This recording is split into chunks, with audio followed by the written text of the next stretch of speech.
भागलपुर सुल्तानगंज में महादलित परिवार के भूमिहीन परिवारों ने अंचल कार्यालय का चक्कर लगाने पर इस परिवारों को भूमि नहीं मिलने पर जन संसद के संरक्षक अजीत कुमार के आवास पर पहुंचकर अंचलाधिकारी के द्वारा भूमि दिलाने की मांग किया गया है। इस दौरान भूमिहीन परिवारों ने बताया कि 8 से 12 साल से अंचल कार्यालय का चक्कर लगा रहे हैं, लेकिन अंचल द्वारा जमीन दिया गया है, अंचल द्वारा रसीद भी दिया गया है, लेकिन उन जमीन पर हम लोगों को नहीं बसाने पर रेलवे किनारे जीवन बसेरा कर रहे हैं। जो जन संसद के संरक्षक अजीत कुमार के पास पहुंचकर अंचल के द्वारा भूमि दिलाने की मांग किया है, वही जन संसद के संरक्षक अजीत कुमार ने कहा, लगातार अंचल पदाधिकारी के पास जाकर महादलित भूमिहीन परिवारों को जमीन पर दखल दिलाने की मांग किया जा रहा है।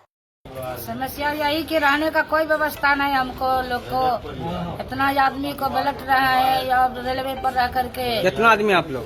45 आदमी है। आप लोग को तो जमीन सरकार दिया है? सरकार दिया है तो कहीं पते नहीं है, सरकार नहीं नाप रहा है, नहीं दिखा रहा है, नहीं दे रहा है, कुछ नहीं, खाली कवाला दे कर को थमा दिया, संतोष दे दिया।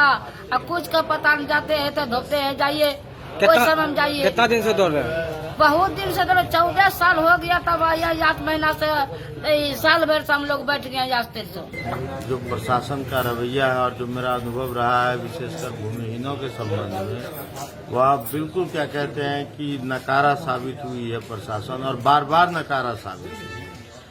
आज भी जब भूमिहीन प्रतिदिन 5-10 भूमिहीन मेरे पास आ ही जाते हैं कि हमको जमीन मिली हुई है, दखल करवा दीजिए, और मैंने कई बार अंचलाधिकारी से भी कहा है, और इसी पर जब बड़ा आंदोलन खड़ा हो जाता है तो सरकार खिलाफ में खड़ी हो जाती है और कहने लगती है कि आप गलत कर रहे हैं।